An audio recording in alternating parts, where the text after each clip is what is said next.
మన ప్రభువును ప్రియరక్షకునైన యేసుక్రీస్తు దివ్యమైన నామంలో మీ అందరికీ శుభాలు వందనాలు తెలియపరుస్తున్నా. దేవుని యొక్క మహాకృపను బట్టి మరొక శ్రేష్టమైనటువంటి దినమును దేవుడు మనకు అనుగ్రహించినందులకై ప్రభువుని ఎంతగానో గణపరచవలసిన వారమై ఉన్నాం. దేవుని యొక్క లేఖన భాగాన్ని చదువుకుందాం. పరిశుద్ధ బైబిల్ గ్రంథంలో నుంచి యోనా గ్రంథము 1వ అధ్యాయము 12వ వచనాన్ని చదువుకుందాం. నన్ను బట్టి గొప్ప తుఫాను మీ మీదకి వచ్చానని నాకు తెలిసి ఉన్నది. నన్ను ఎత్తి సముద్రములో పడవేయుడి, అప్పుడు సముద్రము మీ మీదకి రాకుండా నిమ్మలించునని అతడు వారితో చెప్పాను.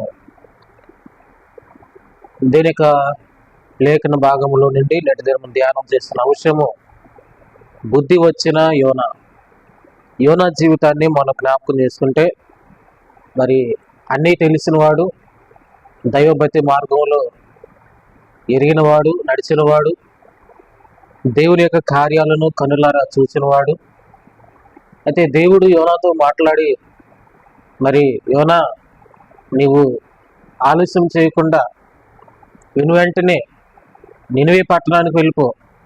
నినివే పట్టణంలో మరి ప్రజలు అక్కడ పాపములో నశించిపోతున్నారు, వారికి నువ్వు సువార్త ప్రకటించి నా వైపుకు వారిని నడిపించు అని దేవుడు మాట్లాడితే, యోనా అక్కడున్నటువంటి ప్రజలకు, అక్కడున్నటువంటి పరిస్థితులకు భయపడి మరి నినివే వెళ్ళటానికి బదులుగా తర్షీషుకు వెళ్తాడు.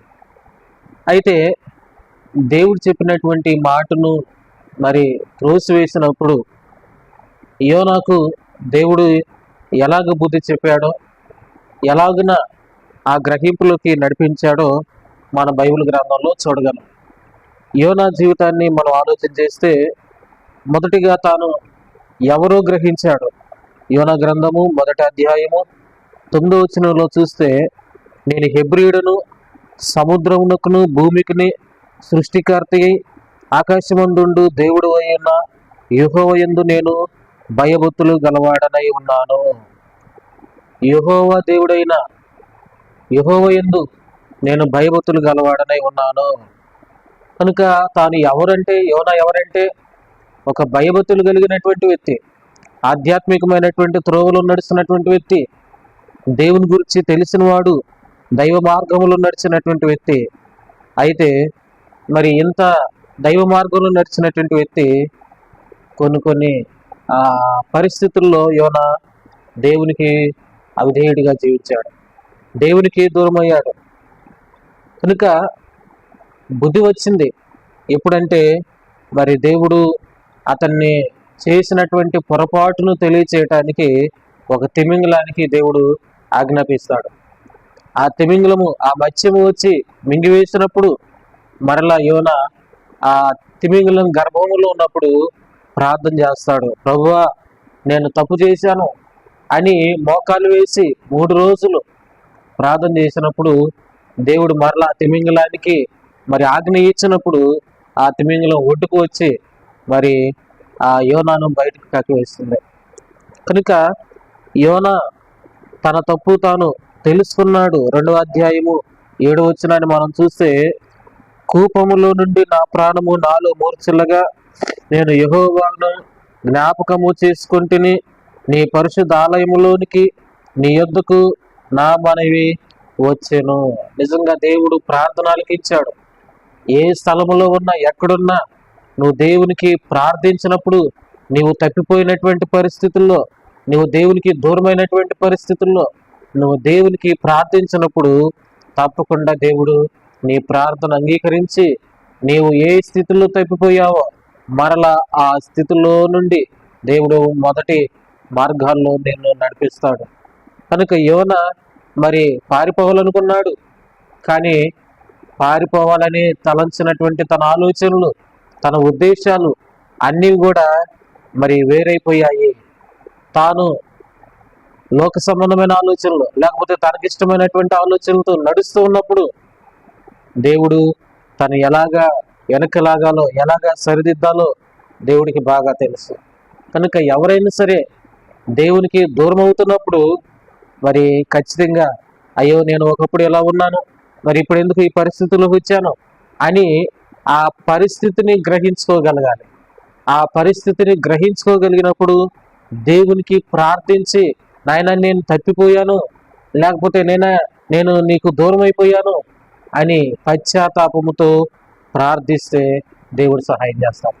ఇక్కడ యోనా మరి పశ్చాత్తాపంతో తిమింగల గర్భంలో ఉన్నప్పుడు ప్రార్థించినప్పుడు దేవుడు అతని యొక్క దోషాన్ని మన్నించినట్లుగా మరలా దేవుడు తన వార్తను ప్రకటించడానికి సిద్ధపరిచినట్లుగా మనం చూస్తూ ఉన్నాము. కనుక ప్రార్థన అనేది చాలా గొప్పది.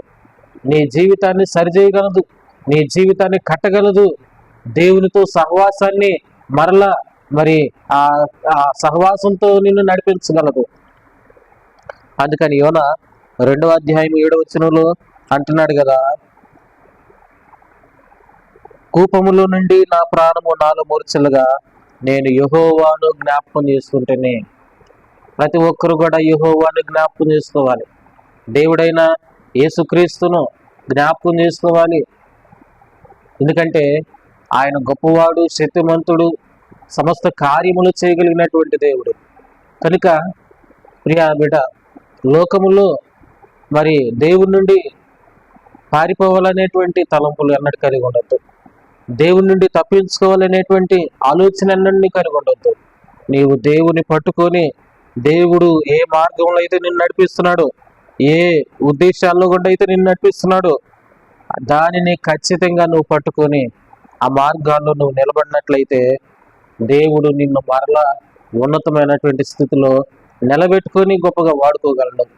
కనుక దేవుని నుండి మరి దూరం కాకుండా, పారిపోవాలనేటువంటి తలంపులు కాకుండా, దేవునికి మరి అవమానం కలిగించేటువంటి క్రియలు చేయాలనేటువంటి తలంపులు కాకుండా, దేవునికి దగ్గరగా జీవించడానికి, దేవునితో సహవాసం కలిగి జీవించడానికి అటు కృపా సమాధానాలు దేవుడు ప్రతి ఒక్కరికి మెండుగా దయచేను గాక. ఆమేన్. ప్రార్థన. పరిశుద్ధుడా, మీకు వందనాలు, స్తోత్రాలు చెల్లిస్తున్నాను నాయన. అదే కాల సమయంలో నీ ప్రియబిడ్డలు నాయన ఏ స్థితిలో ఉన్నారో నీ ఎరిగిన దేవుడు కనుక నాయన ప్రతి ఒక్కరు కూడా మీతో సహవాసం కలిగి ప్రార్థన అనుభవంలో నడిచినట్లుగా కృపనివ్వండి. యోనాని మీరు జ్ఞాపకం చేసుకున్నారు నాయన. యోనా మరి అయా తప్పిపోవాలని, పారిపోవాలని, తప్పించుకోవాలని, నీకు దూరంగా ఉండాలనేటువంటి తలంపు కలిగి ఉన్నాడు. అయితే ప్రభువా, హృదయాంతరంగాన్ని ఎరిగిన దేవుడు కనుక మరల యోనాను మీరు పట్టుకొని సరిచేసి తన యొక్క స్థితిని తెలియజేసి నాయన ఆత్మీయ స్థితిలో బలపరిచిన దేవుడు. నిబిడలు ఎంతమంది అయితే నాయన మీ యొక్క సహవాసానికి దూరం అవుతున్నారు, ఆత్మీయ జీవితానికి దూరం అవుతున్నారు, ప్రార్థన జీవితానికి దూరం అవుతున్నారు, ఖచ్చితంగా నాయన మీరు పట్టుకొని అయా తండ్రి బుద్ధి కలిగినట్లుగా, గ్రహింపు వచ్చినట్లుగా నాయన నీ మార్గాల్లో నడిపించమని వేడుకుంటూ ప్రార్థన చేస్తున్నా. అయా ప్రతి ఒక్కరిని మీరు కృపతో జ్ఞాపకం చేసుకుని ఎవరెవరు ఎలాంటి అవసరంతో ఉన్నారు, ఎలాంటి ఆయా ఉద్దేశాలు అక్కర్లు కలిగి ఉన్నారు, అవన్నీ కూడా మీ నామంలో సఫలపరచండి. ఆర్థిక ఇబ్బందులను తొలగించండి. సమస్యలు, బాధలు, ఇబ్బందులు, ఎరుపు, శోధనలు అన్నిటిలో నుంచి విడుదల దయచేయండి. జై జీవితాన్ని ప్రతి ఒక్కరికి కలుగు చేయండి. నా దేవుడు నా యందున్నాడు, గొప్ప కార్యాలు చేసినటువంటి సాక్ష్యము ప్రతి ఒక్కరు కూడా ఇచ్చినట్లుగా మీ నామాన్ని ఘనపరిచినట్లుగా కృపనిచ్చి సహాయం చేయమని యేసయ్య దివ్యమైన నామములో ప్రార్థించి ఉన్నాను తండ్రి. ఆమేన్. తండ్రి, కుమార పరిశుద్ధాత్మ త్రియేక దేవుళ్ళు అని కృపా సమాధానాలు అలవెల్లా తోడుగా ఉండి నడిపించును గాక. ఆమేన్.